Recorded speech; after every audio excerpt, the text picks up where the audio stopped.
खबर कैमूर से, जहां नेशनल कांग्रेस के राष्ट्रीय प्रवक्ता अंशुल अविजित ने प्रेस कॉन्फ्रेंस कर बताया कि आगामी 16 फरवरी को राहुल गांधी का भारत जोड़ो न्याय यात्रा कैमूर से होकर गुजरेगी। ये यात्रा बेरोजगारी, महंगाई और किसानों के शोषण के विरोध में है।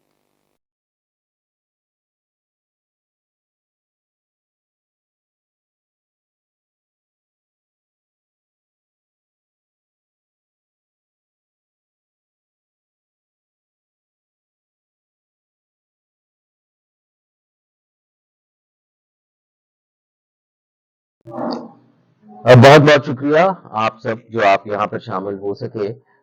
देखिए, बाबू जगजीवन राम की कर्म भूमि पे मैं आया हूँ। यहाँ पर जो लोग हैं, जो रिश्ते हैं, बहुत कीमती हैं और इस वक्त आने का ये मकसद है कि आप लोग जानते हैं राहुल गांधी जी की भारत जोड़ो न्याय यात्रा अभी चल रही है।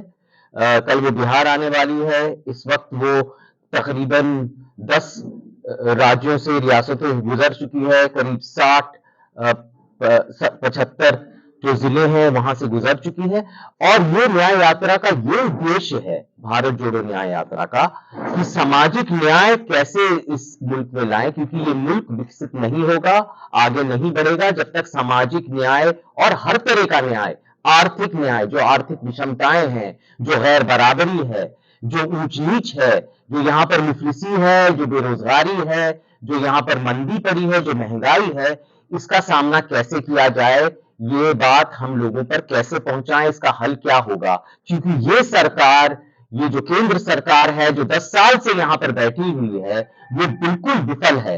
न उनकी कोई आर्थिक नीति है, न सामाजिक न्याय में उन्होंने कोई कदम उठाया है। अगर उन्होंने कुछ कहा है तो हमने जो कदम उठाए हैं, हमने जो बयान किए हैं, हमने जो फैसले किए हैं, उनकी वो एक तरह से प्रतिक्रिया है।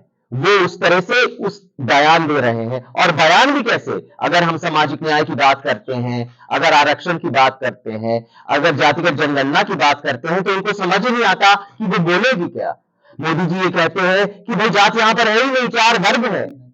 और ये तो समझते ही नहीं कि यहां पर भेदभाव है, यहां पर ऊंच नीच है, यहां पर विषमताएं हैं। और जब तक ये जानेंगे नहीं कि समाज का प्रोफाइल क्या है, सामाजिक प्रोफाइल क्या है, कौन का किधर है, तो जो सरकारी तिजोरी में जो पूंजी है, वो उसका सही तरीके से वितरण नहीं हो पाएगा। वो जो जरूरतमंद लोग हैं उनके पास ये नहीं पहुंच पाएगा। इसीलिए आर्थिक और सामाजिक न्याय बहुत जरूरी है। ये एक तरह से भारत जोड़ो न्याय यात्रा का मकसद है। हम ये कहते आ रहे हैं अब तक, जहां से मणिपुर की शुरुआत हुई थी और अब कब बिहार में आ रही है, प्रवेश कर रही है। अब देखिए, मकसद तो ये है।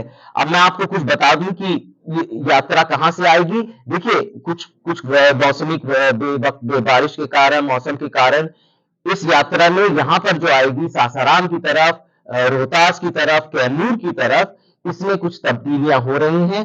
जो निष्कर्ष होगा, जो आखिरी में फैसले लिए जाएंगे, वो आपको हम बता दिए जाएंगे। वो थोड़े प्रोग्राम इधर उधर थोड़े बदल रहे हैं, क्योंकि मौसम ऐसा है, कुछ बातें ऐसी हैं जिसमें ऐसा करना पड़ रहा है, वो हम आपको बताते चले जाएंगे। लेकिन ये बहुत जरूरी है ये कहना कि इसका मकसद क्या है, इसका उद्देश्य क्या है, 10 साल में किया इस सरकार ने क्या है। जितने भी सरकारी आंकड़े आ रहे हैं वो फर्जी आंकड़े हैं। वो कहते हैं मुफलिसी कम हुई है कि 24 करोड़ लोग, 24 करोड़ 80 लाख लोग, नीति आयोग के ये आंकड़े हैं, गरीबी रेखा से ऊपर उठे हैं। मैं आपसे ये पूछना चाहता हूं कि नोटबंदी के बाद, कि जीएसटी रोल आउट के बाद, कि लॉकडाउन के बाद, कि बेरोजगारी के बाद, कि महामारी के बाद, जहां पर सब घर की बचत चली गई थी इलाज में, उसके बाद जो हर घर में किसी न किसी को खोया, मैंने भी खोए लोगों को, उसके बाद बेरोजगारी के बाद यहां पर मुफलिसी कम कैसे हो सकती है, गरीबी, ये कहां के आंकड़े हैं, मुझे समझ नहीं आता, मुझे तो दिखाई नहीं देता। तो गुमराह करने की ये तरकीब है सरकार की, और हर तरह से है। सामाजिक न्याय का मामला हो या आर्थिक मामला हो, हर तरह से ये सरकार ये चाह रही है कि लोगों को गुमराह करें। मुझे लगता है कि इस न्याय यात्रा से सरकार बहुत घबराई भी हुई है, बहुत सारी अड़चनें हमेशा डालती रही है, पहले भी डाला था उन्होंने, सफल नहीं हुए।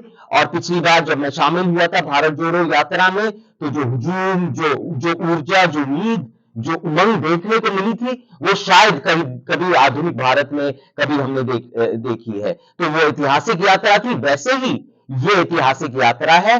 सियासी यात्रा तो है ही, क्योंकि एक सियासी पार्टी है तो सियासी यात्रा तो कहेंगे, राजनीतिक यात्रा, लेकिन इसका मकसद कुछ और है भाई। चुनाव तो आते रहते हैं, लेकिन इसका उद्देश्य, इसका मकसद उससे बढ़कर है, कि वो है सामाजिक और आर्थिक न्याय।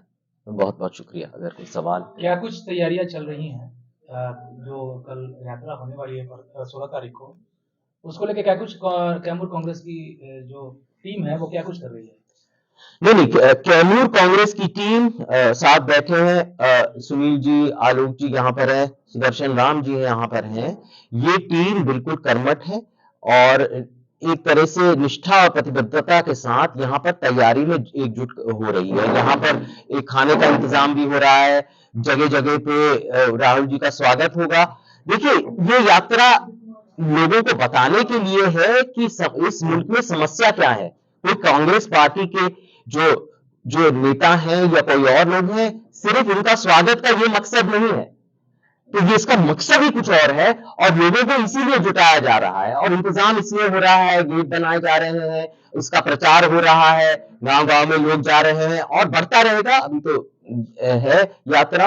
और सबसे जरूरी एक किसान पंचायत भी हो रही है टिकारी और ये बॉर्डर में, और ये बहुत जरूरी है क्योंकि किसान आंदोलन आजकल चल रहा है। बेरोजगारी और किसान की जो समस्या है इस मुल्क में सबसे बड़ी समस्या। आप जानते हैं दिल्ली में आजकल क्या हो रहा है, किसान बहुत परेशान है एमएसपी को लेकर, और हमने वादा किया है किसान के मामले में, और ये बहुत जरूरी है कहना, कि जो स्वामीनाथन की जो एमएसपी जो रिपोर्ट है वो हम कराएंगे।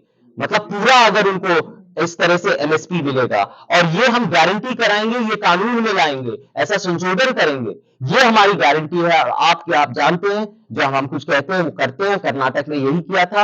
ये अलग बात है कि ये सरकार ने गारंटी शब्द ही इस्तेमाल करना शुरू कर लिया, लेकिन उनके गारंटी शब्द बिल्कुल खोखले और उनका बेमतलब है। हमारे जो गारंटी है, और आपने करके दिखाया, राजस्थान में, कर्नाटक में, तेलंगाना में, हिमाचल में जो हमने कहा वो करके दिखाया। अब हमने कहा है किसानों के मामले में एमएसपी स्वामीनाथन रिपोर्ट में जैसे कहा है वैसा करके दिखाएंगे। एक बहुत बड़ी पंचायत होगी टेकारी की जगह, और बहुत सारे किसानों का हजूम वहां पर आएगा, और ये मैं सूचना देना चाहता हूं आपके माध्यम से।